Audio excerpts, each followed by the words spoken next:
hecho de tratar de llevar una vida con una moral, ¿cómo era? Conciencia moral y todo eso. Entonces es más o menos como que le estoy condicionando o no sé, hago, pero es para obtener yo un beneficio, no es incondicional. Entonces mi amor o mi ser cristiano en este caso, ¿verdad? Pero es algo que sobrepasa el cristianismo, o sea, cualquier persona de cualquier filosofía, religión o ateo, lo que sea, tiene que saber qué es lo que está bien y está mal, sin, así, se sabe, ¿verdad? Sí. No con intención, no con, bueno, me porto bien porque quiero el caramelito y no quiero el castigo, ¿verdad? Ujú. Eh, es nada más que eso. Y sí, ¿verdad? Es que por eso ahí dijiste algo muy importante. Muchos piensan, muchos creyentes,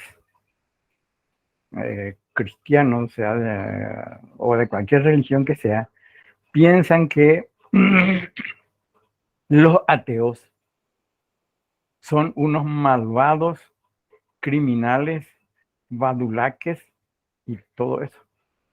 Y sin embargo no es así. No es así. Hay un alemán, León Bloch, que él se declara ateo. Y el Concilio Vaticano II pues, acuñó una frase que es la de los llamados cristianos anónimos. Hombre de buena voluntad. Que son como, son esos que viven bien, viven bien una vida moral buena, aunque no sea ferviente, creyente, ni practique ningún tipo ni realice ningún tipo de práctica religiosa, pero viven bien. Y León Bloch es así. Entonces, una vez alguien me dijo que entonces él es uno de ellos que él porque él se declara ateo, uno de esos al que el concilio le llama cristiano anónimo. Y él dijo, no, yo soy ateo con nombre y apellido, no anónimo. Yo soy ateo con nombre y apellido. O sea, lo que estoy diciendo es esto, que no hace falta para ser buena persona. No sé si se puede decir que tanto... lo que pasa es que el cristianismo le da le añade o le pone unas ideas, ¿verdad? Pero si nosotros le preguntamos, por ejemplo, a un ateo, digamos así, a un ateo así, simplemente ateo, no sé si hay, ¿verdad? ¿Qué es lo que quiere, cómo quiere que sea la sociedad y todo esto? ¿Verdad? Así, que sea una sociedad justa, fraternal, de convivencia, etcétera. Se le pregunta a un marxista y va a decir lo mismo, que eso es lo que quiere. Se le pregunta a otra forma de ateísmo que no es el marxista y va a decir lo mismo. Y se le pregunta al cristiano y va a decir lo mismo. Entonces yo me hago la pregunta, entonces, ¿para qué ser cristiano? Yo digo que para qué ser cristiano, porque por ahí fácilmente podemos, al menos si uno no es practicante, ¿verdad? Si sos cristiano practicante, entonces como el hombre es por naturaleza, puede caer fácilmente y caemos fácilmente, ¿verdad? Entonces Claro. te da esas normas, digamos, o sea, no sé, esas pautas de cómo, qué está bien y qué está mal. Que por ahí sí es que, porque yo conocí, 3 años viví con mi familia en Barcelona y le conocí a un papá de la compañerita de mi hija de la escuela. Y él, por ejemplo, no practicaba, no era practicante, él decía, no, yo no creo en Dios, pero era la persona más buena que he conocido en mi vida. Claro. Él jamás te hablaba mal de nadie, era servicial. O sea, es como lo que te pide que él sea el cristiano.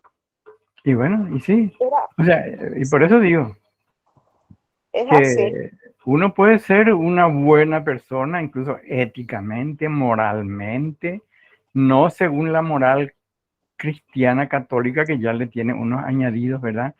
Pero Sí, moralmente, sin ser cristiano. así mismo. Ahora, Es, es más o menos un planteamiento también de un filósofo existencialista que es Heidegger. Él habla de la existencia auténtica, acerca de uno lo que tiene que hacer, cómo tiene que ser responsable de lo que sea, pero él dice, con la muerte se acaba todo. Y entonces uno se pregunta, ¿y entonces para qué? ¿Para qué voy a ser tan, usando esa expresión que se dice, ¿para qué voy a ser tan bueno y voy a hacer todas las cosas bien si da más gusto portarse mal? Dice la gente. Ah, ¿Mm? sí, profe, Entonces, sí, yo creo que la cuestión de religiosidad y la relación con su ser superior es privativo de la gente. Yo, por ejemplo, elijo ser cristiano y practico las enseñanzas del cristianismo sin desconocer toda la realidad que ocurre, ¿verdad?, a mi alrededor. Pero el cristianismo es una decisión mía, ¿verdad? Ser cristiano, creer en Dios, la Virgen y todo lo que incluye, ¿verdad? Digamos, lo que incluye el simbolismo y el ritualismo y todo dentro de la religión. Y yo creo que eso no se discute, ni la existencia de Dios tampoco. Eso no es imposible de discutir. Es algo que está absolutamente fuera de la posibilidad. Esto, y sí, por supuesto que uno elige, nadie nació cristiano, creyente, como nadie nació ateo tampoco. A lo mejor ateo sí en el sentido que no creía y después poco a poco este, se va inclinando hacia un lado, ¿verdad? Pero nadie nació cristiano, nadie nació creyente, nadie nació católico, nadie nació musulmán. Es decisión de uno. una consulta, profesor. Quien dice no creer en nada, ya no está admitiendo que cree en algo. Y depende, eso hay mucho que hablar porque por eso pues muchos dicen que el que niega a Dios, el ateo que niega a Dios ya está creyendo en Dios. No es así, no es tan así la cosa. Eh, Se puede negar esa, y ahí tenemos a Nietzsche y Sartre. Nietzsche en su obra El Anticristo dice, pero a Nietzsche hay que leerle bien palabra por palabra, porque si no se le interpreta mal. Y dice, el concepto que los cristianos tienen de su Dios es el más bajo que existe. No dice Dios, el concepto que los cristianos tienen de su Dios. Así que tajémonos los cristianos, ¿qué hicimos de Dios? ¿Qué hicimos de Dios? Y muchos hablan de que es el que castiga, el que te mira, el que te aprieta, el que te... esa clase de Dios, yo al menos no quiero. Y cualquier cosa, y Dios le castiga, como si fuera que alguien que está mirando que hiciste mal para que te vengan encima con el garrote. Ese es un Dios garrotero. Nadie quiere, yo al menos no quiero un Dios así. profesor, para Sí. mí y Dios es ese Dios del Hijo pródigo o el Padre misericordioso. Para mí, Y, ese es mi Dios. y bueno, está Esa es la, bien. la Claro. visión que yo tengo de Dios. Perfecto. Muy bien, perfecto. El tema es que se obre en consecuencia. Porque si no tenemos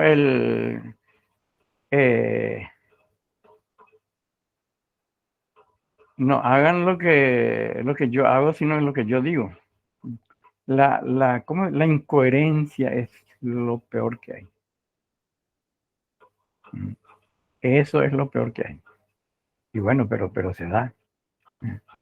Y así es. O sea, pero de cualquier manera no es fácil. No es fácil la cosa. Todo momento hay que ser coherente y no es fácil, pero es lo que estuvimos hablando al comienzo con Ignacio, que dijo, yo una vez dije, bueno, yo digo tantas cosas raras y bárbaras, que dice que dije que la filosofía no es, que hablé de la masificación de la filosofía.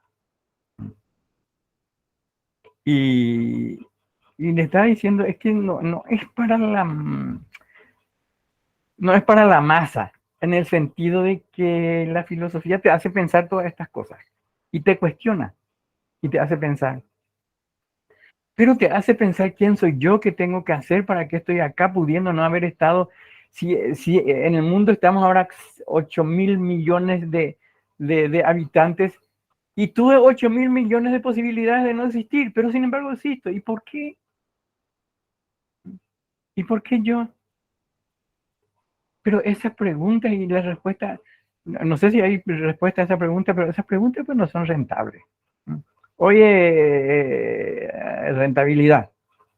Lo que Heidegger llama el pensamiento computante o el pensamiento útil. Pero eso no le gusta a la gente. Eso no quiere pensar la gente. Y por eso, bueno, y después, con esto terminamos esta parte de, no sé cómo llamarle.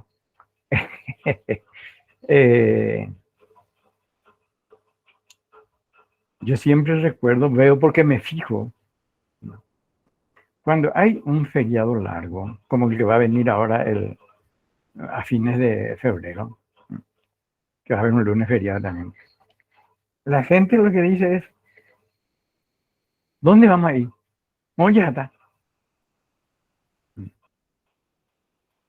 ¿Y por qué no te quedas un poco en tu casa para ver cómo van las cosas? ¿Por qué no quedarte un poco en tu casa y ver cómo van las cosas? Pero no da gusto. Es que la gente no quiere el silencio, quiere embarullarse. Quiere embarullarse, porque el silencio grita demasiado fuerte. Es un silencio muy elocuente, pero que te dice, mira, acá está haciendo mal, esto está haciendo mal, esto está haciendo mal, esto está haciendo mal. Pero no da gusto que te diga eso y tenés que cambiar. Esto está haciendo mal y tenés que cambiar. Pero resulta que da gusto eso que está haciendo mal, pues. Y bueno, y yo siempre digo, el problema de fondo es quién es el ser humano o cómo es el ser humano. Que a pesar de todo lo que sabe, de todo lo que hay, de todo lo que se dijo, de todo lo que se construyó, a pesar de todo, y bueno, y sigue, como ya sabemos. Pero, dice San Agustín, el hombre tiene una semilla de infinitud, una semilla de infinito. Por eso no se entiende todo ni a sí mismo. Es un ser tan complejo. Así hablando y en teoría es muy lindas teorías y todo eso, ¿verdad? Pero después a la hora de llevar a la práctica es cuando las cosas cambian. Bueno, terminamos esta parte de excursus, llamámosle por llamarle de alguna manera. Bien, Y vamos a iniciar, profesor. Vamos a comenzar.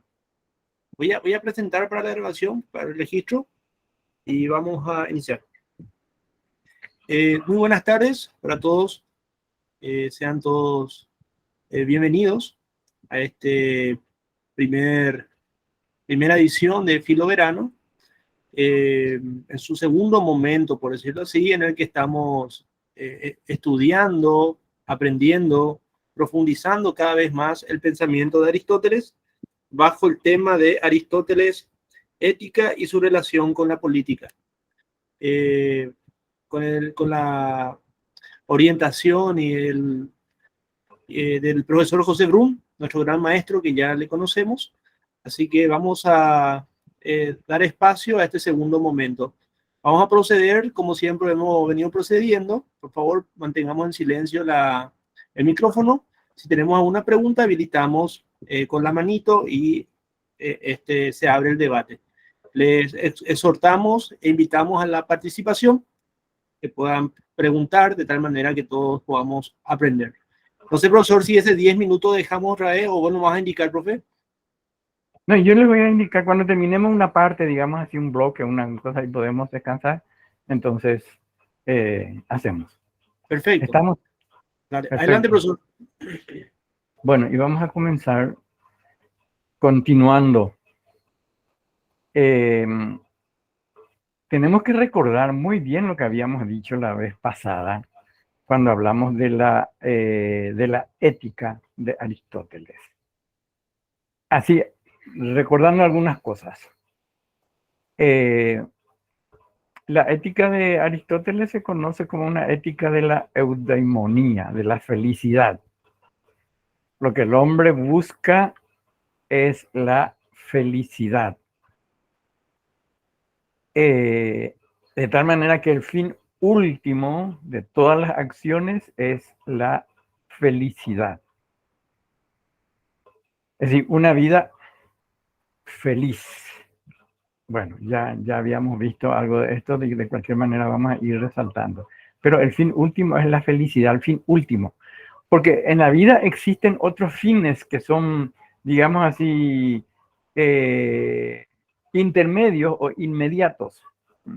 Yo estudio para tener un título, ahí entonces, el fin del estudio es tener un título. ¿Y para qué quiero un título? Y para trabajar. El fin del título es trabajar. ¿Y para qué quiero trabajar? Y para ganar dinero. Entonces, esos son fines intermedios.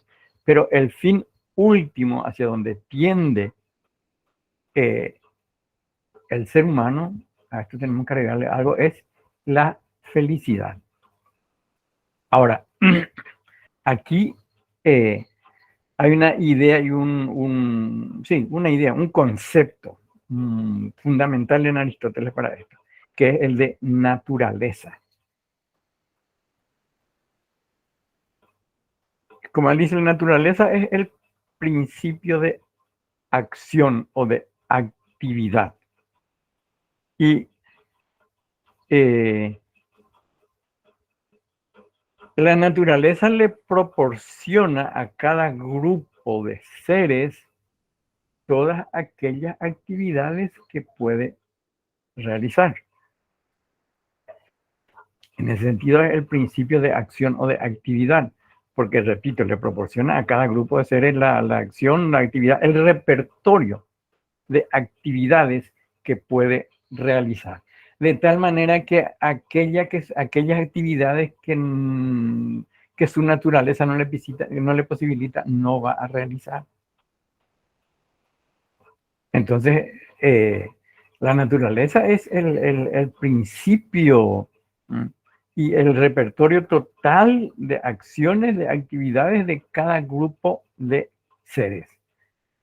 Utilicemos mejor la palabra especie, de cada especie de seres. Y lo que la naturaleza no le proporciona no se va a tener.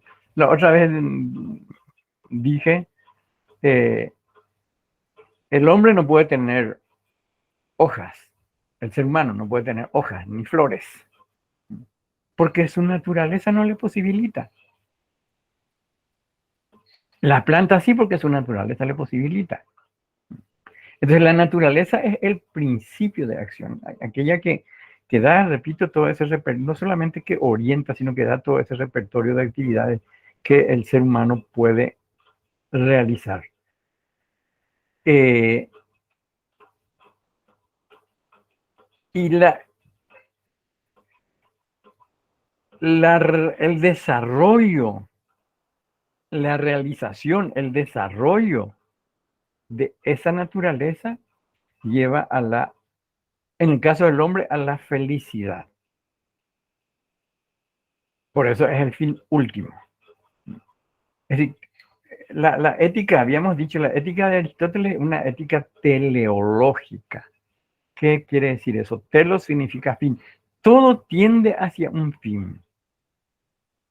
Es decir, dicho de otra manera, cada cosa tiene un fin para el cual está, para el cual fue hecho, etcétera, ¿verdad?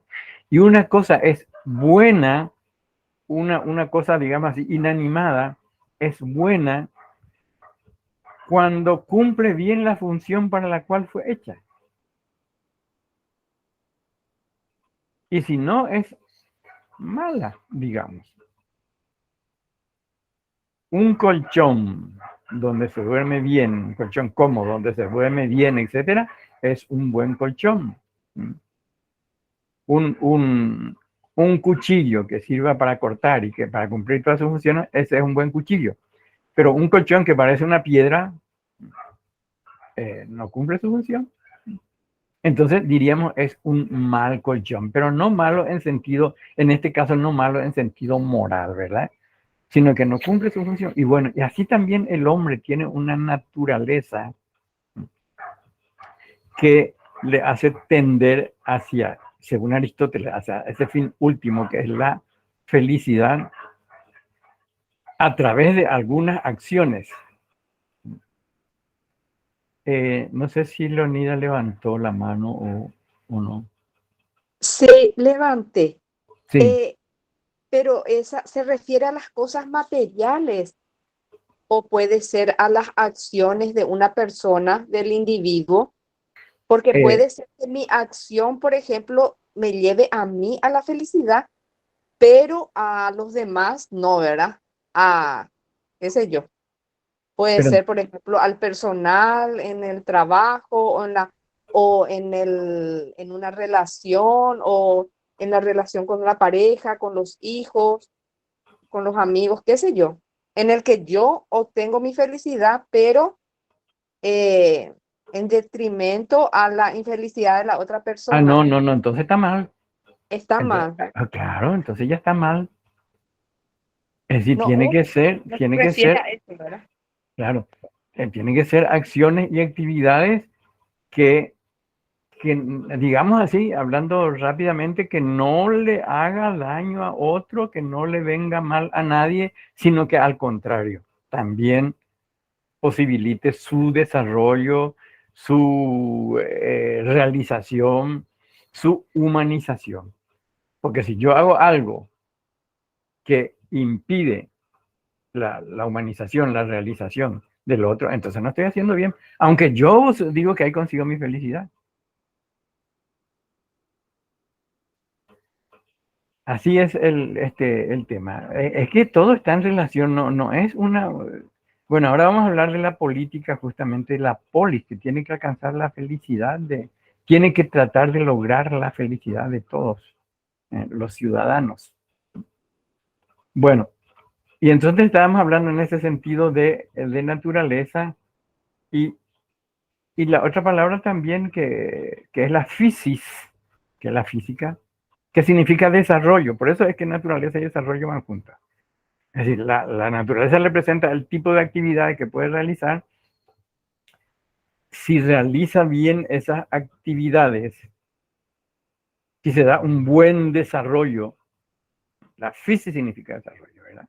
Si se da un buen desarrollo de esa naturaleza, entonces se llega a... Aristóteles dice en el caso del hombre la felicidad. En los demás seres pues no se pueden hablar de felicidad, porque no hay esa búsqueda. Es decir, en los demás seres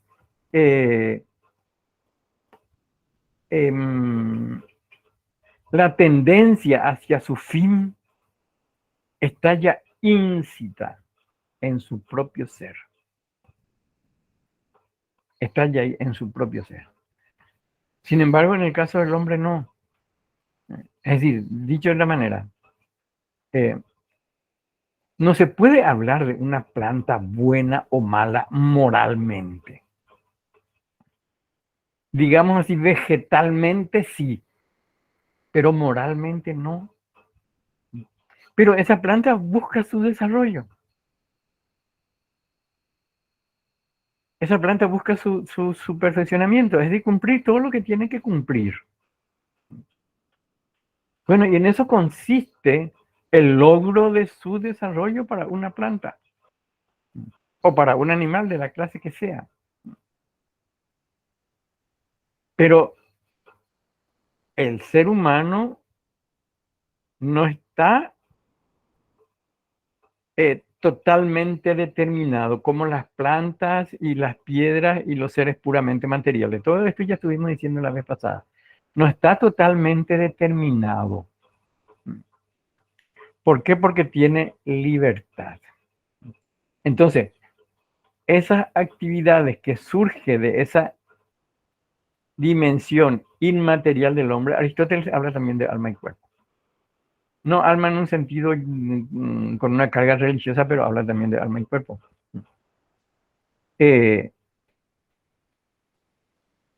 Aquellas actividades que surgen de la parte inmaterial, digamos así, del alma o de la parte inmaterial del hombre, no está sometido por las leyes físicas ni por las leyes materiales. Entonces, esa parte inmaterial del hombre, esas actividades que tienen como fuente esa parte inmaterial del hombre, queda al azar y al arbitrio de cada uno, sin ley, sin reglas, sin orientación, ni nada. Y no, para eso están justamente no leyes físicas, no leyes materiales, leyes morales. Ahí está. Ese es el lugar de la moral.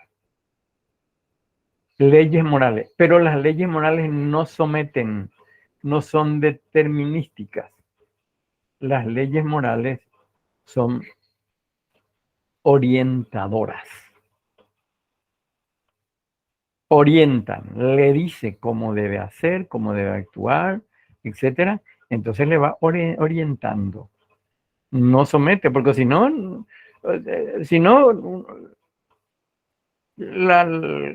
todo ese aspecto de premio y de reconocimiento y de rechazo de la moral no tiene sentido. No tiene ningún sentido, no tiene cabida. Entonces orienta, pero como el hombre es libre, entonces ya sabemos, cada uno puede elegir cómo actuar. Incluso, por eso habíamos hablado la otra vez de dos criterios de moralidad. El criterio que Aristóteles le llama objetivo, también se le llama, subjetivo, también se le llama interior, personalizado, etcétera, ¿verdad? Usemos el término de Aristóteles, criterio objetivo, subjetivo, perdón, la conciencia moral. La conciencia moral, aquí interesa la palabra moral. La moralidad es la que me hace dar cuenta de la bondad o malicia de las acciones. Y la conciencia moral es la que me orienta diciéndome eso está bien, eso está mal. Por eso dijimos que hay una conciencia moral anterior y una conciencia moral posterior. Anterior antes de realizar la acción, ¿no? Y posterior después de realizar la acción. Profe, ¿sí? Esa conciencia moral es de carácter universal, profesor. Todo aquel dotado de racionalidad está dotado de esa conciencia moral, ¿verdad? Sin importar su cultura, su pueblo, claro, su tiempo. Por supuesto, es decir, una conciencia moral. Y por eso yo la otra vez dije, y hay que,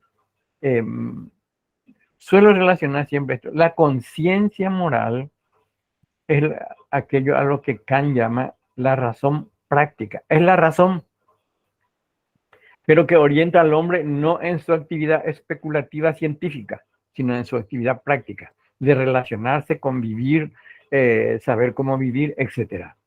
Pero es razón. Y todos tenemos razón. Claro, por supuesto, las costumbres, la cultura influye, pero no forma la conciencia moral. No da origen a la conciencia moral. Influye, pero no da origen a la conciencia moral. Y habíamos dicho, esto influyó muchísimo después en Santo Tomás, por ejemplo. La conciencia moral actúa en dos momentos, anterior y posterior. Antes, ¿cómo? Diciendo eso que vas a hacer es malo o eso que vas a hacer es bueno. Avisa anterior, antes de realizar la acción, está avisando. La otra vez dijimos que algunos hacen la comparación, valdrá más o valdrá menos, pero puede servirnos para orientarnos, que el dictamen de la conciencia acerca de la bondad o malicia de una acción es como la conclusión de un razonamiento. Un razonamiento tiene premisas y conclusión. El dictamen de la conciencia viene a ser la conclusión de un razonamiento.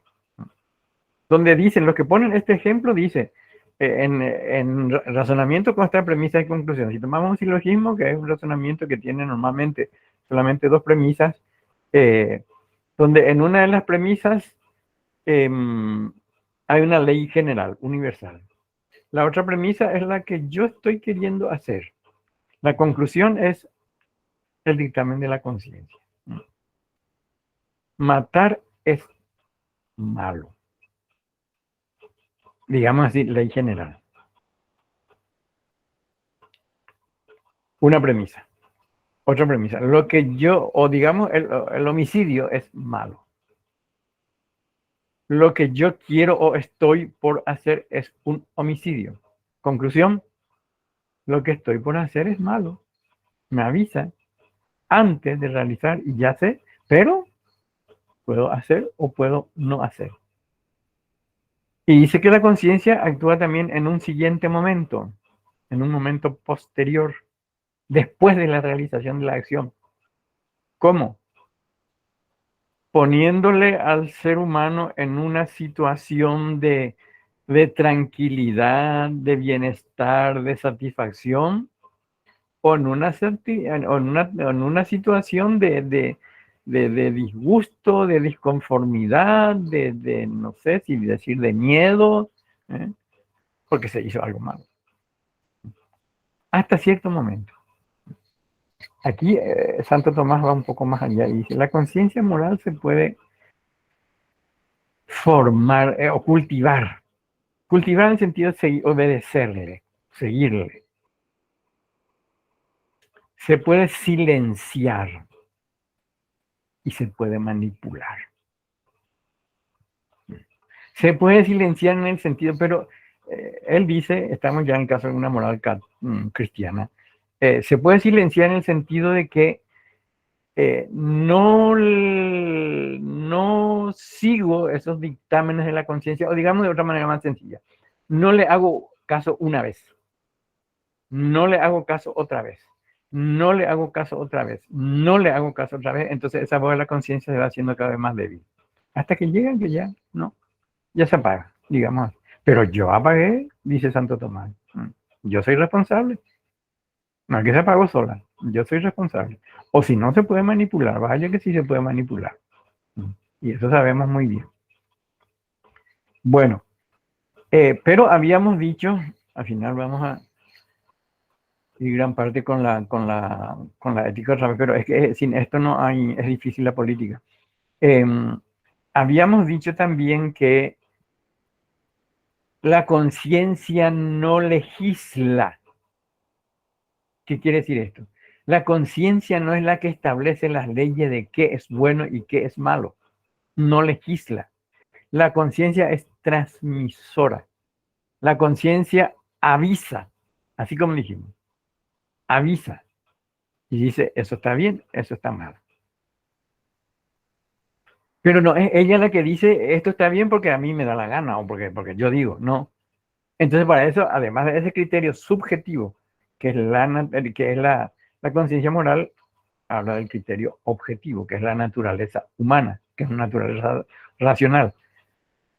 Y entonces, ahí está justamente la conciencia moral en cuanto razón práctica, tomemos la palabra razón, especula, analiza, escudriña esa naturaleza humana, racional, y descubre cómo es.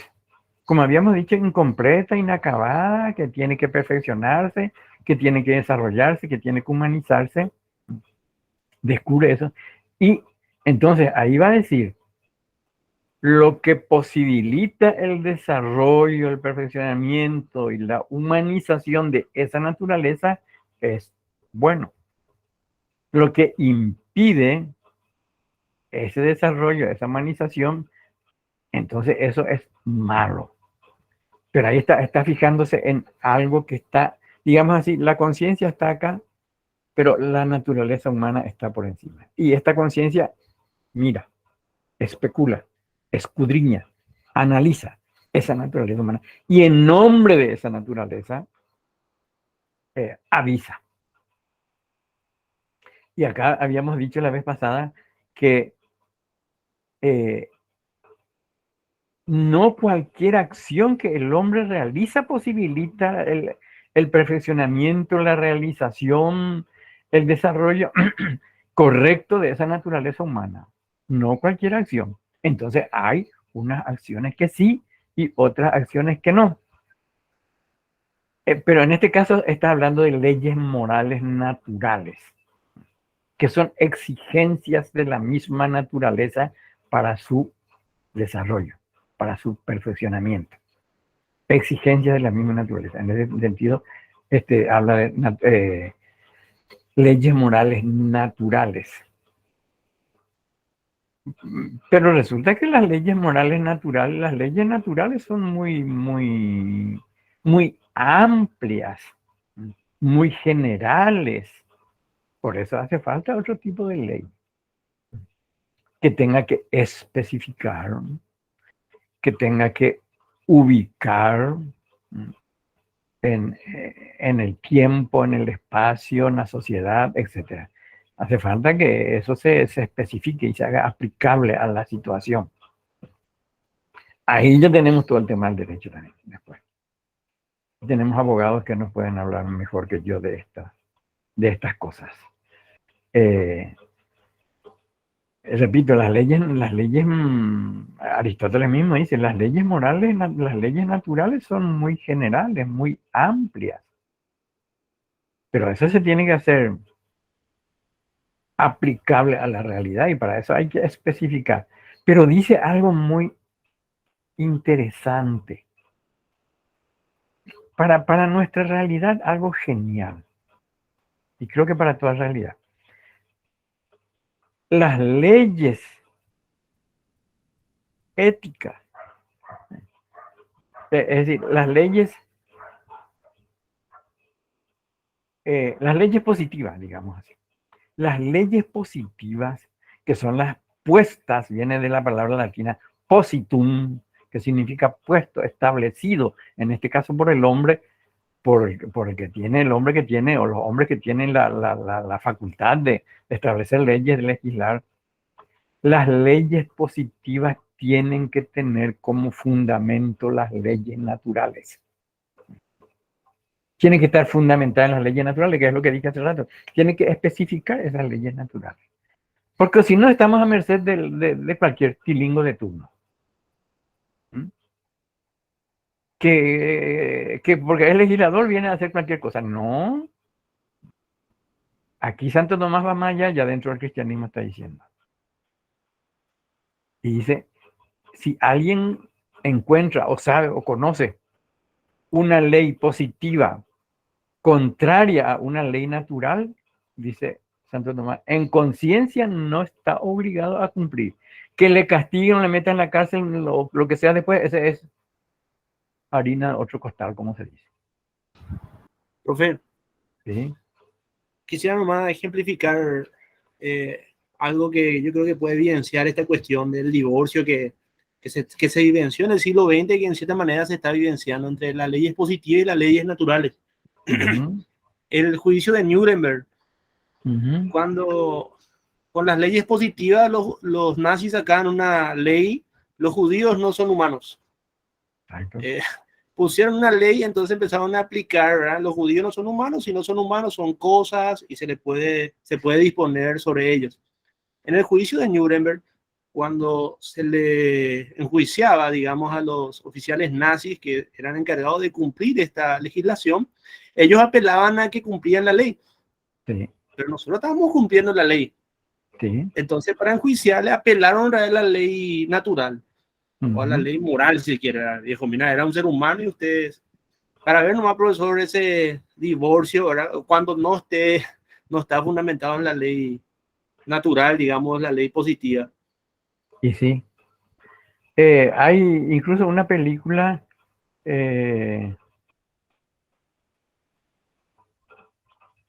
llamada La banalidad del mal, donde, bueno, Hannah Arendt es una... está ahí más bien como alguien que asistió a ese juicio, está haciendo un... está viendo cómo se produjo ese juicio. Y bueno, y yo les invito a ver un poco esa película, La banalidad del mal. La banalidad del mal. Eso que acaba de decir,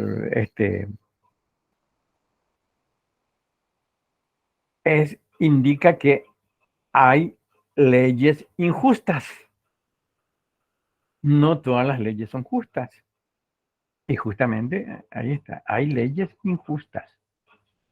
Ahí está la necesidad de una filosofía del derecho. Y la ubicación de una filosofía del derecho. Bueno, más o menos, a ver, Leonidas levantó la mano. ¿Le escuchamos? Ah, Creo no, que Blas. estaba luego levantado, pero o no Blas, sé profesor. si Blas. Blas. Sí, profe, ¿qué Sí. tal, profe? ¿Qué tal, compañero? Interesantísimo lo que está diciendo, profe. Justamente este tema del derecho positivo y digamos, que se convierte en una forma de alterar o digamos, alterar el derecho natural. Por ejemplo, y justamente acá tengo la Constitución Nacional, ¿verdad? Que es un tema muy discutido, el tema del derecho a la vida. Dice en el artículo cuarto, así, breve nomás, el derecho a la vida es inherente a la persona humana, se garantiza su protección y dice la palabra, se garantiza su protección en general desde la concepción. Y esta palabrita en general da pie a unas interpretaciones del tema del aborto. O sea, puede dar como es los que están a favor del aborto se agarran de esta expresión en general. Y ya cuando se hizo esta constitución en el 92, la Convención Nacional Constituyente, estaba gente que estaba de acuerdo con el tema del aborto y gente que no estaba de acuerdo con el tema del aborto. Entonces, el derecho natural a la vida es el respeto a la vida desde su concepción hasta la muerte natural, plasmado eso, como usted está diciendo, ¿verdad? Se plasma en el derecho positivo, pero con esta palabrita nomás da pie a un sinfín de interpretaciones y a una puerta abierta. Y recién lo que dijo el compañero Víctor, creo que es Víctor Vargas, ¿verdad? Está nomás con un nuevo grupo, parece, ¿verdad? Está con el nombre. O el Está con nombre el de nombre Víctor de Vargas. Víctor. Está con ese Sí. nombre, pero no es Víctor. Cambio de esencia. Entonces, es lo que dice el compañero que parece ser Víctor. En el juicio de Nuremberg, ¿verdad? Se habló de que los judíos no eran consideradas personas, algo así. O sea, otra vez, el derecho positivo tendría que reflejar al derecho natural, pero en la práctica no refleja y modifica según intereses particulares o sectoriales, todo un tema otra vez. Sí, muy cierto, muy cierto. Muy cierto, lo cual por un lado quiere decir que cuando se va a legislar algo, se va a hacer una ley y habría que usar las palabras más precisas y más exactas que hay, de tal manera que no haya lugar a ninguna,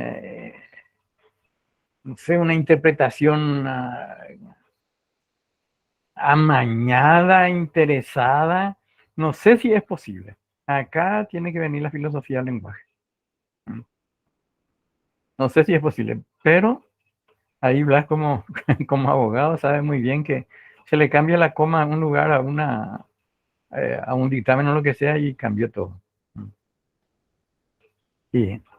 Pero es muy cierto eso. Pero también está eso, es que hay leyes injustas. Hay leyes injustas. Como esa del nazismo, ¿verdad? O sea, no todas las leyes tendrían que ser pero no todas las leyes son justas. Hay leyes injustas. Por eso digo, ahí viene la necesidad de una filosofía del derecho, al menos para hacer dar cuenta de que hay leyes que tienen que ser reformadas, transformadas, lo que sea, ¿verdad? Bueno, pero ahí ya está, repito, hay filósofos del derecho que es lo que se encargan de eso.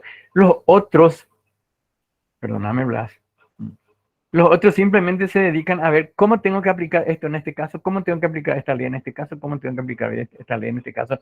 No a ver el fondo, la realidad, el sentido y todo eso, sino cómo aplicar nada más. El,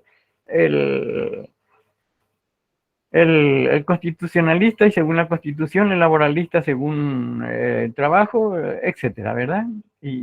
Pero no va más allá. Pero hay muchos que son filósofos del derecho. Hay creo que es guatemalteco, no sé qué, que tiene una obra genial. En su expresión, al menos es seguidor de Ortega y Gasset, Recasens Siches. Idea general de filosofía del derecho. Es un libraco así grande, pero genial, fabuloso. Bueno, entonces teniendo en cuenta todo esto, pasemos a tratar de incursionar en la política de Aristóteles. Hay que tener en cuenta nuevamente que la idea o concepto de naturaleza es fundamental en toda la filosofía de Aristóteles y también en la filosofía política. Naturaleza, lo que puede hacer, el elemento dinámico que le proporciona a cada grupo de ser lo que puede hacer. Y mediante esa idea de naturaleza, Aristóteles entiende que la organización, la organización social, la organización social que forma parte del ser humano, no es algo convencional, porque esto ya viene de los sofistas, que dice que la sociedad es algo convencional, viene de una convención. Después ya en la época moderna esto se acentúa mucho más con los contractualistas, Hobbes, Rousseau, Locke, pero ahí ya, ya el inicio de todo eso está en los sofistas, ¿verdad? Esto de que la sociedad es algo convencional. Aristóteles dice que la organización social es una forma natural que corresponde a la naturaleza humana. Por eso Aristóteles dice, el hombre es, esto sabemos todos, estoy lloviendo sobre mojado, es un son político, animal político, o sea, un ser político.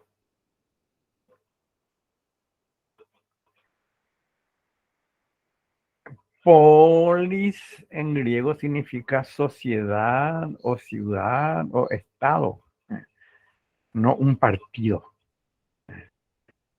Entonces, el hombre es un ser político por naturaleza. Por naturaleza. Porque solo no se puede realizar. Es decir, por poner algún ejemplo nada más, el ser humano tiene cualidades que también tienen los animales. La vida, en fin, todo, ¿verdad? Es decir, el hombre tiene unas cualidades con las cuales coincide con todo ser biológico, con todo ser viviente, pero tiene unas cualidades estrictamente humanas. Y esas, dice Aristóteles, esas cualidades estrictamente humanas no se desarrollan, sino es en relación con los demás. esas no se relacionan, sino es en relación con los demás. Por poner un ejemplo, se me ocurrió así cuando estaba pensando en esto, porque tengo anotado unas cuantas cosas, porque hoy estoy con las ideas más oscuras de las que normalmente tengo, y por eso. El habla, el lenguaje.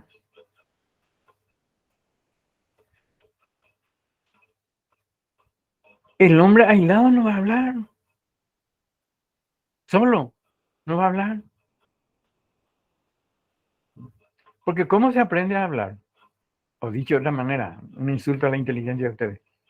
¿Por qué unos hablan español, otros hablan inglés, otros hablan francés, otros hablan alemán, otros japonés, etcétera?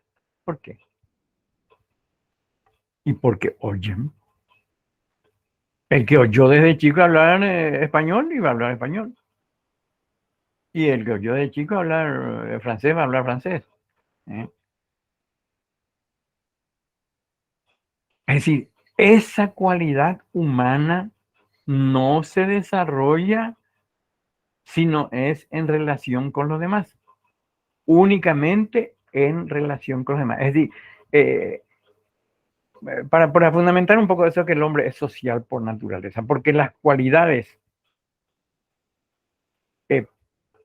propias del hombre, digo así porque el hombre tiene cualidades con las que coinciden con los demás seres vivientes, pero aquellas que son propias del hombre solamente se desarrollan en relación con los demás, en la sociedad. Bueno, entonces por eso dice que la organización social y la sociedad es algo natural en el hombre. Su misma naturaleza le impele, le impulsa a la relación con los demás. Aristóteles aquí aplica, digamos, una regla, llamémosle práctica. Y es que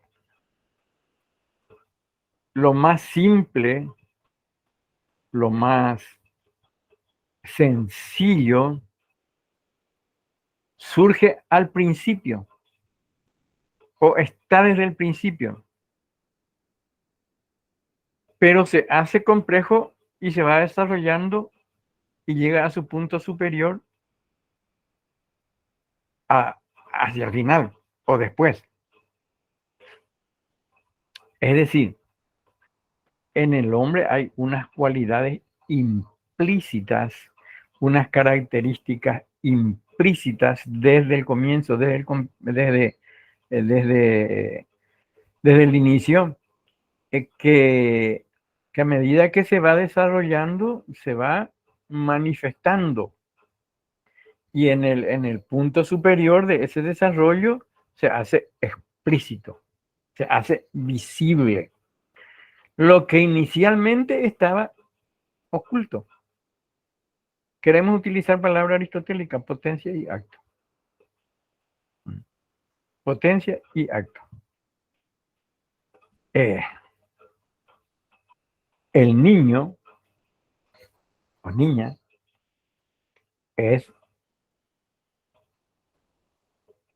se desarrolla y llega a ser una persona adulta. Qué sé yo, el potro, o potrillo, como dicen los españoles, llega a ser un caballo. La semilla se desarrolla y llega a ser una planta, pero ya estaba dentro, ya está desde el inicio, ya está desde el comienzo, pero se desarrolla después. Es decir, esto quiere decir entonces que cada cosa tiende hacia su propio fin. El fin del potro es llegar a ser caballo, el fin de la semilla es llegar a ser planta, es decir, el desarrollo. Y ese fin es su bien. Ahí tenemos la teleología. Ese fin que logra es su bien y su perfección. O sea, se perfecciona si llega bien a ese fin. Claro que la semilla Y ahí tenemos cómo la semilla no necesariamente va a desarrollarse, porque si cae en un, como dice el Evangelio, si cae en un terreno pedregoso no va a germinar. No necesariamente llega a ese fin, incluso estas cosas, ¿verdad? Entonces resulta que podemos decir que el concepto, la idea de naturaleza procede de lo biológico. Aristóteles era un gran biólogo, le gustaba observar cómo actúan las plantas, los animales, incluso estudiar, analizar las entrañas de los animales. Entonces, el concepto de naturaleza procede de lo biológico, pero Aristóteles convirtió en el concepto, en el eje central de toda su filosofía. Ética, fijamos, acá está la ética, ¿no? Y también la política. Esto es lo que va a llevar después a la política. Bueno, vamos a hablar después de las comunidades humanas y vamos a decir algo. Entonces vamos a tener nuestro pequeño receso de 10 minutos para descansar un rato. 10 minutos, no decimos hora. 10 minutos. Bueno, nos vemos en 10 minutos. Dale, profe.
Bueno, ya estamos.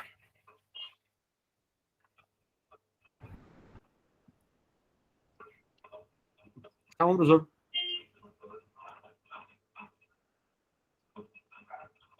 Y bueno, como no podemos saber si estamos o no estamos, entonces supongamos que estamos. Somos los mejores. Exactamente. Ahí ya Cristóbal también se manifestó. Bueno, entonces, según lo que estábamos diciendo,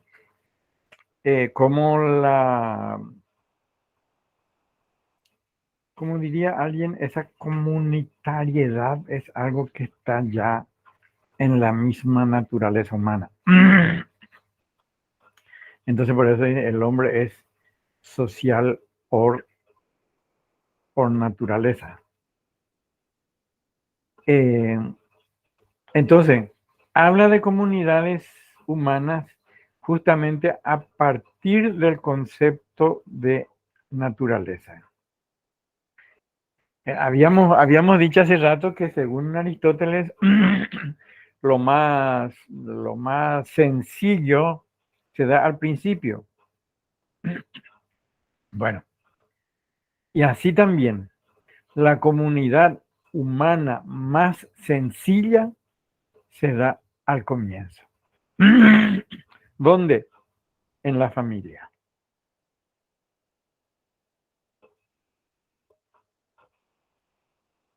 La primera comunidad en sociología se dice que ¿cómo que dice? La primera célula de la sociedad es la familia, algo así dicen los sociólogos, se dice en sociología, ¿verdad? La primera forma, la primera expresión de la comunidad humana es la familia. Aquí Hegel llega después a una conclusión, vamos a ver si decimos o no, pero que está formada por, digamos así, el matrimonio y los hijos. Y después ya Aristóteles hablan de algunas otras cosas también, pero que la familia que está formada así, pero una sociedad muy pequeña. Ahí está, por eso dice, al comienzo. Lo más sencillo se da al comienzo. Y el comienzo de esa socialidad, de esa dimensión social del hombre, la primera expresión es la familia. La expresión quizás más pequeña de ese aspecto social del hombre. La segunda es la aldea. Él le llama aldea. Algunos traducen por tribu, que es la unión de varias familias. Y entonces ya es una sociedad más compleja, claro. Porque una familia es de siempre alguien manda, etcétera, pero en la aldea, que es unión de varias familias, ya no es tan así. Entonces, en este sentido, es una sociedad más compleja.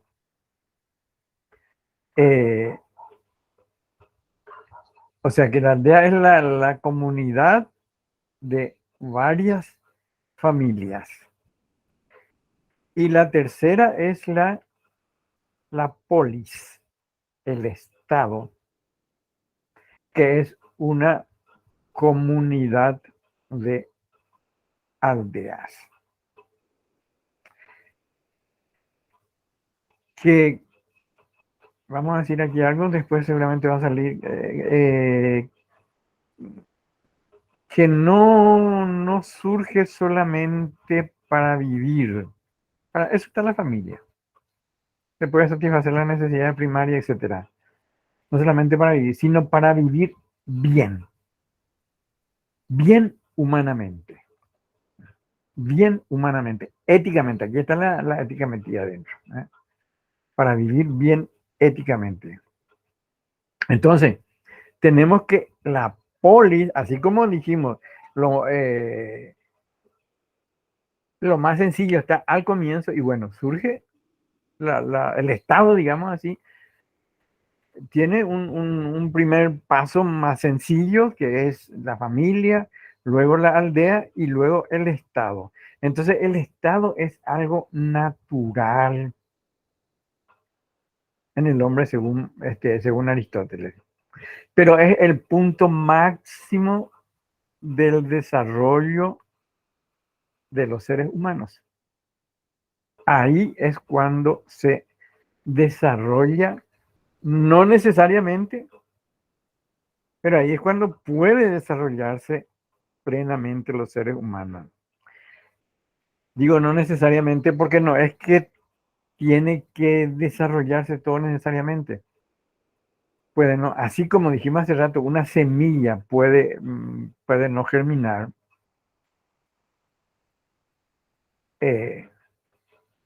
Un potro puede ser frustrado, digamos así. Así también un hombre y puede llegar a la vejez, pero no llega a vivir en un estado o en el estado en el sentido de Aristóteles.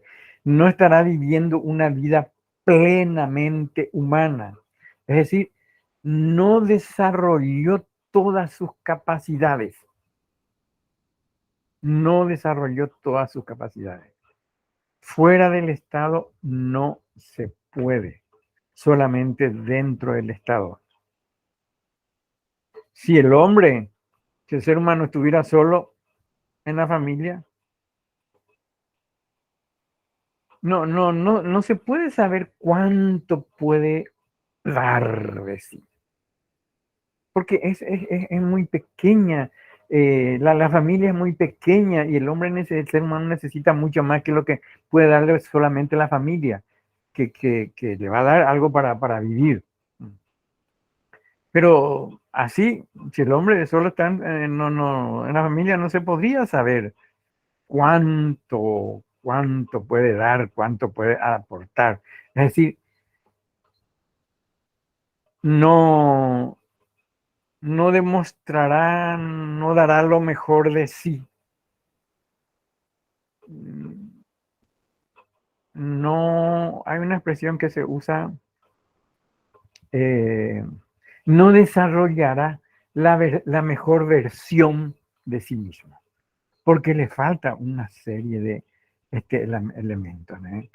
No estará viviendo una vida plenamente desarrollada humanamente. No habrá desarrollado todas sus capacidades. Y acá surge algo importante. Por eso aquí está la cuestión. Para vivir en un estado, claro que en la familia también se da, ¿verdad? Para vivir en un estado es necesario el desarrollo, como dijimos hace rato, de la palabra, del lenguaje. Algo que solamente es posible en el caso del hombre. La palabra, el lenguaje únicamente es posible en el caso del hombre.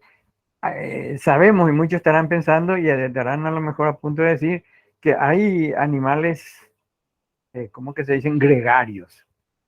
gregario, viene de una palabra latina, gregis, que significa grey, que viven juntos, que viven juntos, que tienen voz, entre comillas, que emiten sonidos y todo esto, ¿verdad? Pero que manifiesta solamente, diríamos, sentimientos subjetivos.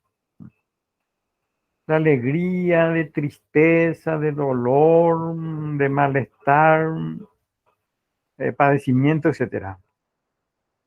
Pero no puede manifestar cualidades objetivas de la realidad.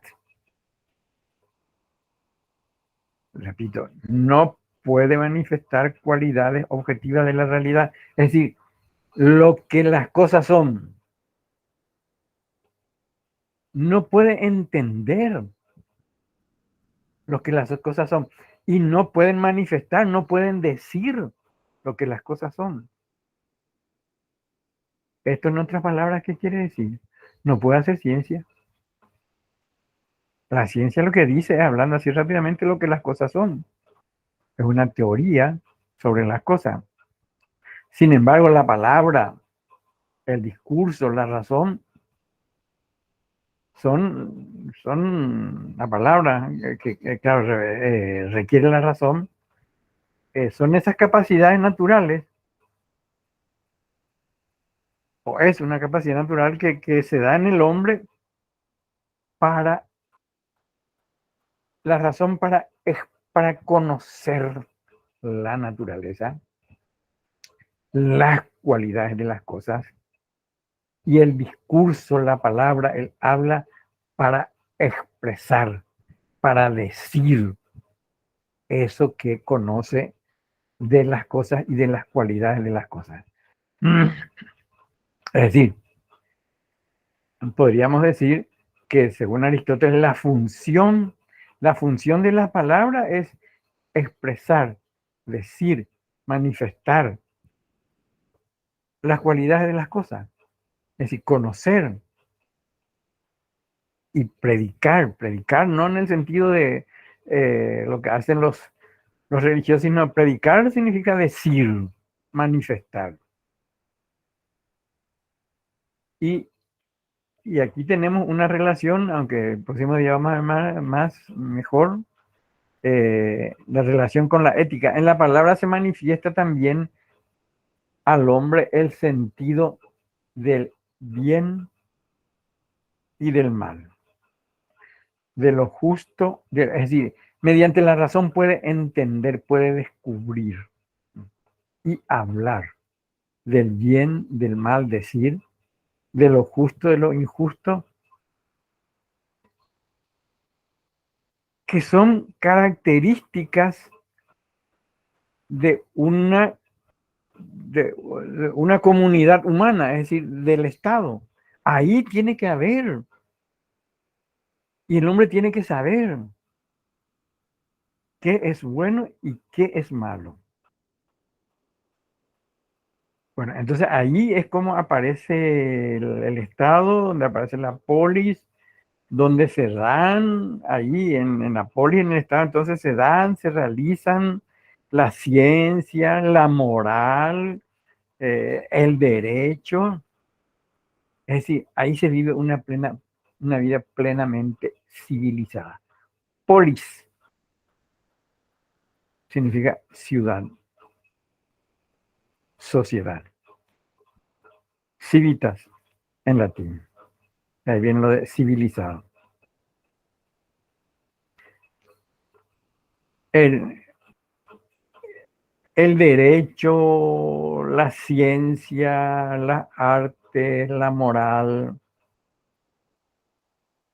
no se darían, o se darían, pero muy, muy precariamente, si se vive solamente en grupos familiares. Si se vive solamente en grupos familiares, ahí no hubiera surgido un Einstein. ahí no hubiera surgido un Hegel. Ahí no hubiera surgido un Beethoven. Es decir, solamente en esa comunidad política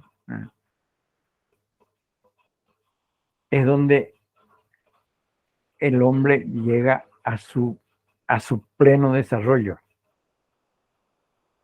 al desarrollo de su naturaleza. Es decir, al desarrollo, pero un desarrollo que está implícita, que está íncita en su misma naturaleza. Y en el estado llega a la culminación de ese desarrollo. Repito, no, esto no quiere decir que necesariamente todos van a llegar ahí, ¿verdad? Pero sin el Estado, sin la polis, tampoco se va a llegar. A ver. Víctor dice acá, pero no es Víctor. Profe, yo quisiera un poco, si me podés corregir esta interpretación de, cuando uno lee Aristóteles de Manuel, español, me he perdido, a ver, no me viene en mente ahora, pero tiene su texto Lecciones Preliminares de Filosofía en Tucumán. García Morente. García Morentes. Él dice que, bueno, el ser humano en Aristóteles está nutrido, digamos, de acto y potencia. Sí. Pero para actualizar su potencialidad, o sea, convertir en acto sus potencias, tiene que entrar en contacto con otro ente cuya potencialidad esté más desarrollada, o sea, que esté más en acto, por decirlo así. Y eso solamente se da en la sociedad, Claro. en el Estado. Y él define la felicidad, digamos, para el hombre como la actualización de las potencialidades. Sí. O sea, la felicidad para el hombre es desarrollar aquellas potencialidades que tiene. Y eso solamente es posible en la política, o sea, en la vida del Estado. Al menos lo que yo interpreté. No sé si está bien esa interpretación así, profesor. Sí, es lo que estamos diciendo, es lo que dice Aristóteles, ¿verdad? Pero aquí está justamente como ese desarrollo pleno del ser humano que se da solamente en la sociedad, una vida bien desarrollada que llegó a su telos, que llegó a su fin, pero tiene que ser un fin y una vida bien desarrollada también humana y virtuosamente. Ahí está la relación de la ética con la política. Es decir, y por eso la polis, el Estado, y ahí tiene que haber también las ideas y el legislador y todo eso, ¿verdad? Que va poniendo las cosas en su lugar, digamos así. Pero no es un simple desarrollo porque entró ahí y ya está. Es decir, vamos a ver si clarificamos un poco. Ya le dije que hoy estoy con la idea más oscura de la que normalmente tengo. El ser humano, digamos así, el ser humano forma parte, digamos, en la polis, en la sociedad, para desarrollarse. Porque únicamente ahí se desarrolla humanamente, lo cual significa también éticamente, como persona buena, como una vida buena, no como una buena vida, como una vida buena. Para eso entra en la sociedad, en la polis. Y la polis, la sociedad, debe proporcionar, digamos así, a los miembros todo lo necesario para llegar a eso. Aquí tenemos una conjunción, digamos así, del individuo y de la sociedad. No, es decir, una conjunción de fines.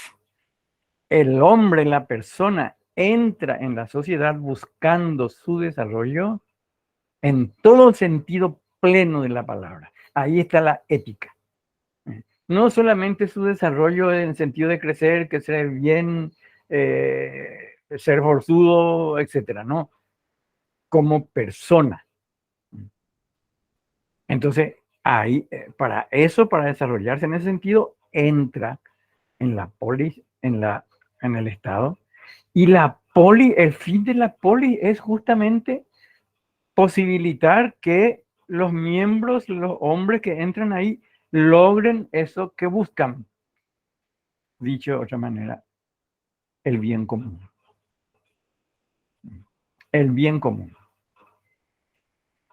Ese es el fin de la sociedad. Lo que pasa es que hay que entender que esto de que en la polis únicamente llega a su pleno desarrollo, pero llega a su pleno desarrollo intelectual, ética, humanamente. No, es un desarrollo puramente biológico, de que alguien sea como eso físico, qué sé yo. Estoy pensando en eso físico-culturista y esas cosas, ¿verdad? Que son Leonidas. Sería un desarrollo, o sea, no, es que tiene que llegar a un desarrollo personal, pensando en uno mismo nada más, sino No, en el bien de la sociedad. claro. En el bien del todo, es decir, el bien común. Ahí tiene que llegar. Profe, una pregunta. ¿Sí? Eh, Robert, Arist- yo no. Aristóteles también habla de la autarquía del sabio. Sí. ¿Cómo se articula esta idea o cómo podríamos plantear esto que sostiene Aristóteles? Por una parte, la autarquía del sabio y por otra parte, la búsqueda del bien común, ¿verdad? Que se da dentro de la sociedad. Y la verdad es que es una pregunta interesante porque aquí justamente entre los mismos teóricos de Aristóteles hay interpretaciones.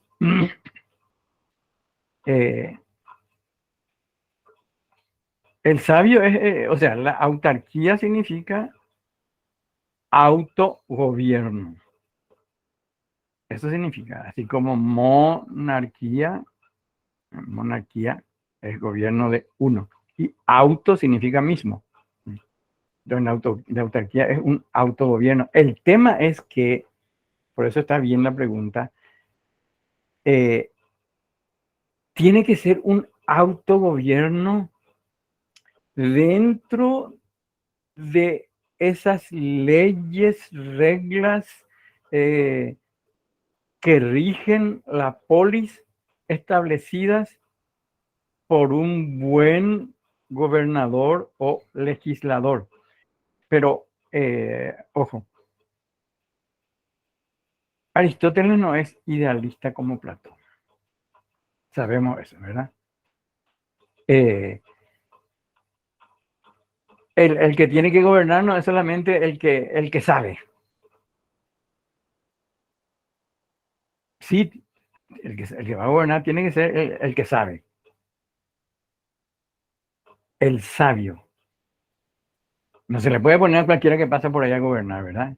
Pero tiene que tener también un sentido práctico, porque tiene que saber gobernar, orientar, dirigir, compaginar, etcétera, las distintas ideas, opiniones, etcétera, que se va a dar y que se da dentro de una sociedad. Entonces, tiene que tener, digamos así, un sentido teórico, tiene que saber, tiene que conocer, pero no basta saber, tiene que ir a la práctica. Y bueno, y resulta que este tema de la autarquía, al menos una de las interpretaciones así más generales probablemente es que sí, el sabio se autogobierna, pero no de espalda a las leyes y las legislaciones de la polis, sino dentro de la polis. A lo mejor, y esto es la interpretación que hacen algunos, que es importante, que puede aportar algo también a esa legislación ya existente, a esas leyes, a esas normas ya existentes. Y lo cual es una idea bastante interesante. Que el sabio puede aportar algo más. Las leyes, las reglas, las normas están, ¿verdad? Pero El sabio es el que se gobierna, se dirige, pero no haciendo cosas raras, ¿verdad? Profe, y en los estoicos y en los epicúreos, entonces el término se modifica porque se empieza a hablar ya que el sabio es independiente de la sociedad. Se basta a sí mismo, pero también es un reflejo de la crisis sociocultural que estaba viviendo Grecia. Claro. El tema es que el estoico, en el estoicismo, pues está ya determinado. Porque el estoicismo es una forma de materialismo. Es decir, todo es algo físico, corpóreo. Toda la realidad está compuesta de una parte física corpórea. Pero lo físico, lo corpóreo es inerte, informe. Pero le da forma el fuego, la razón, la causa, la divinidad, Dios.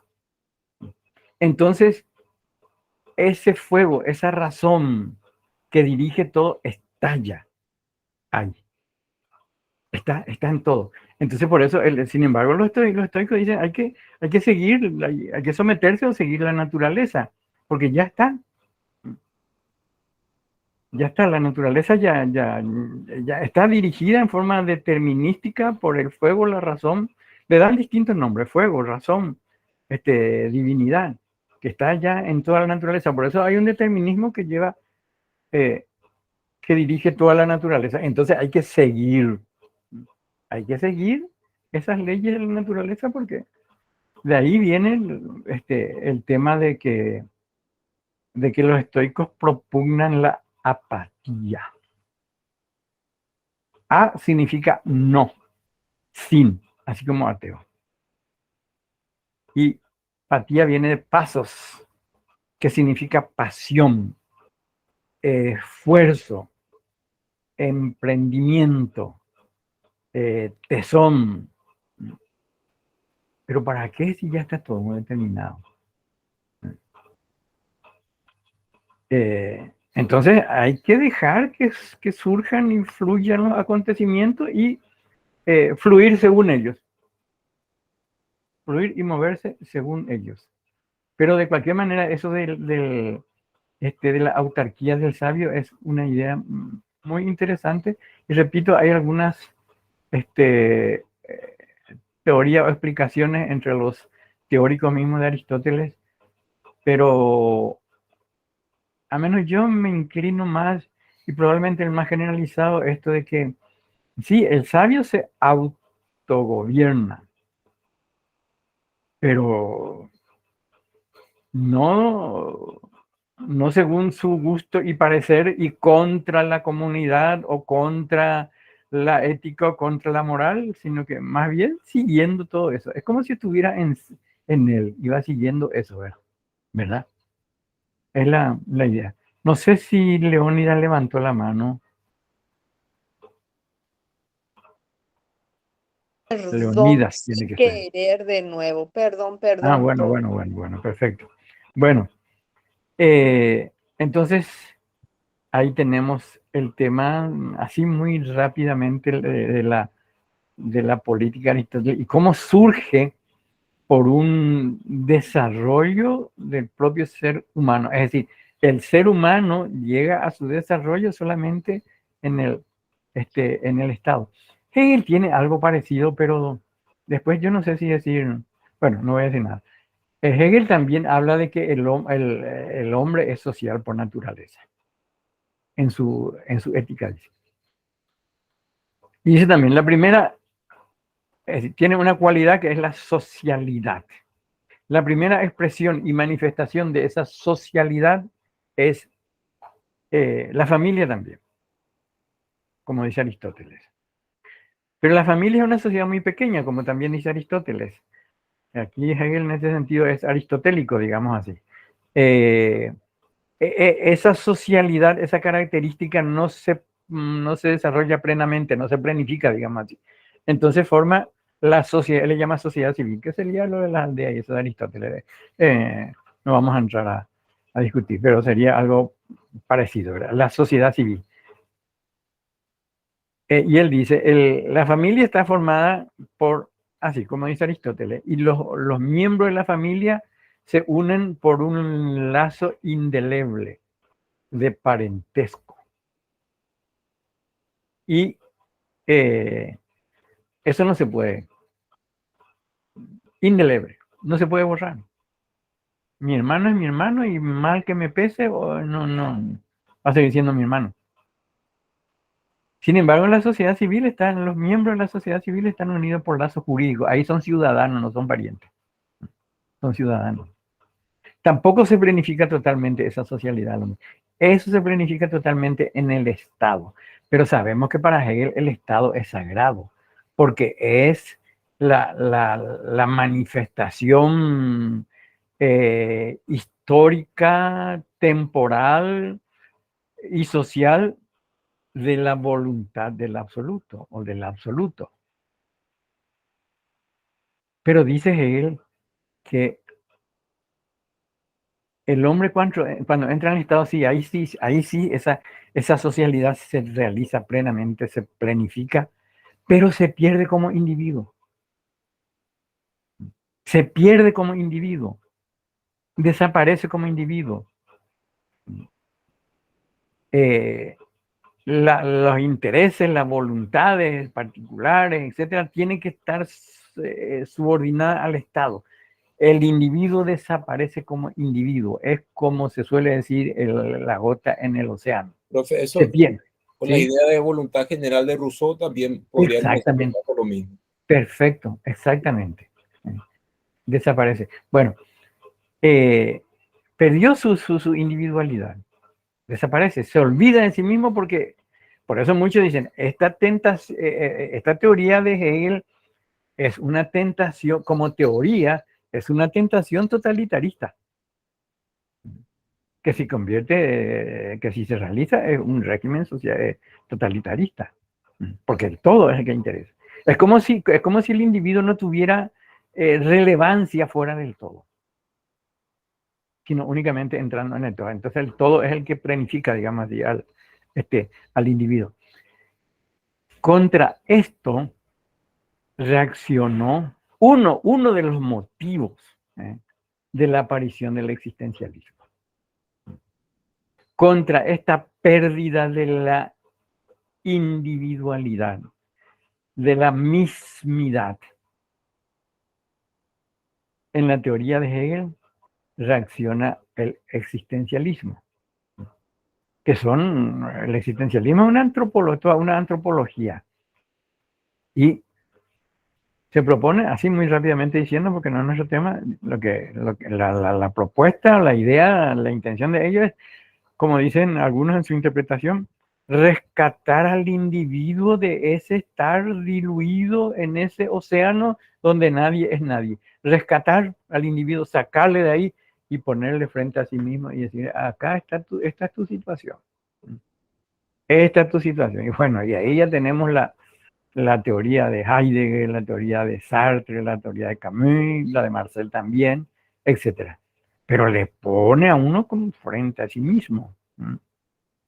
Y dice esto que todos dicen, ¿verdad?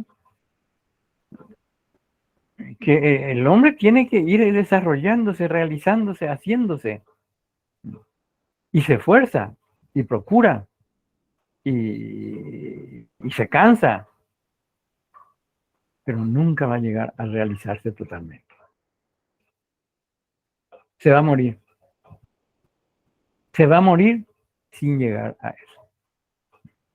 Por eso para los existencialistas la muerte tiene un carácter de inconclusión. No es que le viene la muerte cuando ya concluyeron todas sus posibilidades o actualizaron todas sus posibilidades, no. Está corriendo detrás de una posibilidad y luego alcanza y va o detrás de otra y detrás de otra y detrás de otra. Y cuando está corriendo detrás de esa viene la muerte y el corte violento a las posibilidades, como dicen algunos de ellos. Esto te dicen y no da gusto.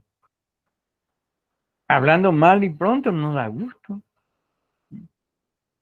¿Verdad que sí? Al final, ¿para qué tanto esfuerzo y todo eso si me voy a morir sin terminar? Ni nada. Claro. Dice Sartre, en su obra La náusea. Todos saben esto, el sinsentido de la vida. Y todos saben que estamos de más. Nos encontramos aquí, no sabemos ni por qué, ni para qué, ni nada, estamos acá. Todos saben esto. Pero algunos no tienen la fuerza para soportar eso y entonces le busca el sentido que no tiene allá arriba. ¿Se entiende esto, verdad? Ahí arriba, le busca el sentido que no tiene. Y Camus viene después y dice, es más honesto vivir.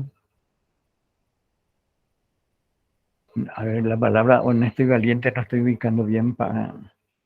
Es más honesto vivir, enfrentar valientemente esta vida que no tiene sentido antes que buscarle el sentido que no tiene. Tremendo, tremendo, le da un mazazo ahí que, pero te hace pensar. Esto es lo interesante, pero son terribles. Tremendo. Bueno, y con esto vamos a terminar. Para Aristóteles, la polis o el Estado es lo primero, no cronológicamente, porque cronológicamente se llega después, pero es lo primero porque está ya dentro. No se manifiesta totalmente porque tiene que ir despertando y manifestándose paulatinamente de a poco y desarrollándose de a poco. Al final va a llegar. Pero entonces el Estado es lo primero. Si ese Estado no hubiese existido en germen, digamos así, como posibilidad de perfección en el ser humano, entonces no se hubiera llegado a eso. Ese es el sentido que muchas veces cuesta entender, eso de que el Estado es lo primero. Pero ¿cómo que lo primero? Si primero la familia, después la aldea y después el Estado, sí, cronológicamente. Pero si esa posibilidad del Estado, si el Estado como posibilidad no hubiese existido desde el comienzo, entonces no se hubiera llegado a eso. Entonces ahí tenemos que el Estado es lo primero. Bueno, y el Estado y la polis tiene que tener un legislador. Un legislador, como dijimos hace rato, que sepa, o un gobernante, digamos así. Pero claro, aquí hay que decir una cosa. Para Aristóteles, como dice Rousseau, soberano, el soberano son las leyes. Las leyes. Todos deben seguir, obedecer esas leyes.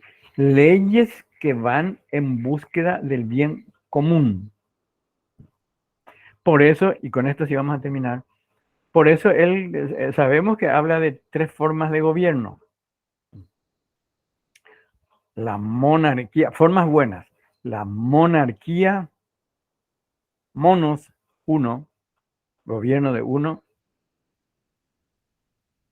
La aristocracia, que sería el gobierno de los mejores, digamos así. No la aristocracia, no la aristocracia, sí, Blas, no la aristocracia del dinero, sino la aristocracia de los mejores. Sí, Blas. Podríamos decir entonces que para Aristóteles la felicidad es que el ciudadano viva en el Estado, dentro del Estado, con sus pares ciudadanos, cumpliendo unas leyes justas. O sea, aquí, o sea, ese mundo ideal de Platón para Aristóteles es aquí en el Estado vivir esa plenitud de, digamos, esa, no es plenitud, vivir dentro en ese marco de realización, cumpliendo la ley aquí en el Estado. Claro. Y ahí pues está también incrustada, digamos así, la ética. Ahí está metida la ética también. Tiene que vivir, saber vivir socialmente, pero también, por eso es que la política y la ética sí hay relación, pero son diferentes. Porque la política busca el bien común, la ética no busca el bien común, sino el bien individual. Pero si no hay este bien individual, entonces el bien común tampoco se va a dar. Entonces está ahí todo relacionado. Pero sí, está bien. El próximo día vamos a hablar de eso. Sabemos que, repito, que las tres formas de gobierno buenas que establece Aristóteles, ¿verdad? La monarquía, monos, gobierno de uno, la aristocracia, gobierno de un grupo, lo de los mejores intelectualmente, humanamente, y la democracia, que es el gobierno, ya sabes, gobierno del pueblo, que buscan el bien común. Son buenos porque buscan el bien común. Son formas buenas por eso, porque buscan el bien común. Pero estas formas buenas o correctas pueden degenerar. La monarquía en tiranía. Cuando el monarca busca su propio beneficio y no el bien común. Su propio beneficio, su propio enriquecimiento, lo que sea, ¿verdad? Y no el bien común. Y la aristocracia degenera en oligarquía, que viene a ser el gobierno de los ricos. ¿Pero por qué? Porque lo que busca es el propio enriquecimiento. No estamos lejos, ¿eh? Lo que busca es su propio bien, su propio enriquecimiento suyo y de los que le rodean, de los que son de su partido, de los que le votaron, etcétera, ¿verdad? Y la democracia degenera en demagogia, que que es el demagogo es el que miente al pueblo. Supuestamente va a dirigir, va a gobernar al pueblo, pero le miente al pueblo. Es una forma de tiranía nomás también. Le miente al pueblo, se sirve de unas ideas, de unos tapujos o lo que sea, y le miente al pueblo, le hace promesas que sabe que no va a alcanzar. Pero eso sucede mucho, sobre todo cuando un pueblo tan necesitado de algo, y bueno, y ahí vienen y le promete que le va a solucionar eso, y le va a solucionar esto, y le va a solucionar aquello, pero resulta que no. Bueno, a ver, vamos a dejar esto acá. El próximo día vamos a ver un poco más así.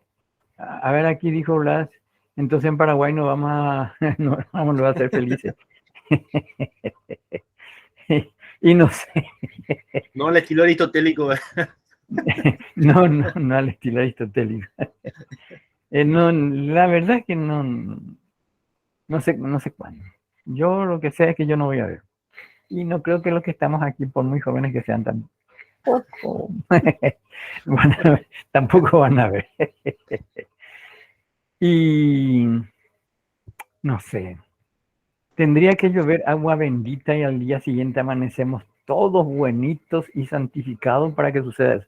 Pero como no va a llover agua bendita, entonces Profe, vamos, sí, tal vez no lleguemos a ser plenamente felices, pero sí somos felices, porque la felicidad depende de cada uno también.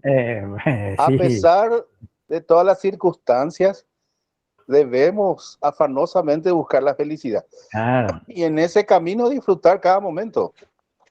Y sí, pero disfrutar cada momento teniendo en cuenta el bien común, teniendo en cuenta Correcto. todo eso, ¿verdad? Claro, Porque claro, estando de acuerdo a las normas y el orden sí, vigente y es los 10 decir, mandamientos. sí, los 10 mandamientos, toda la ética, toda la moral, ¿verdad? Sí, Aristóteles no va a decir eso, los 10 mandamientos, pero toda la ética y toda la moral. Leonidas.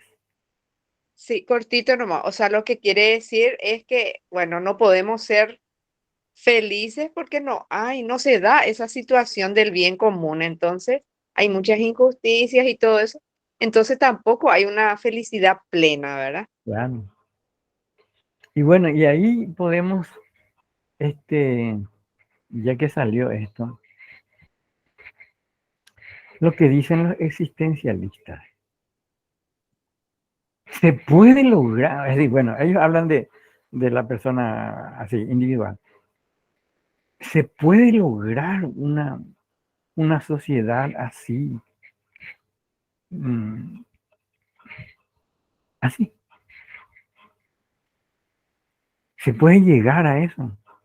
Y bueno, un ideal o una utopía, pero si es una utopía, que sea una utopía alcanzable a largo plazo o lo que sea, no una utopía como la de, que sí, y siempre tiene que haber utopías como ideales hacia donde se tiende, ¿verdad?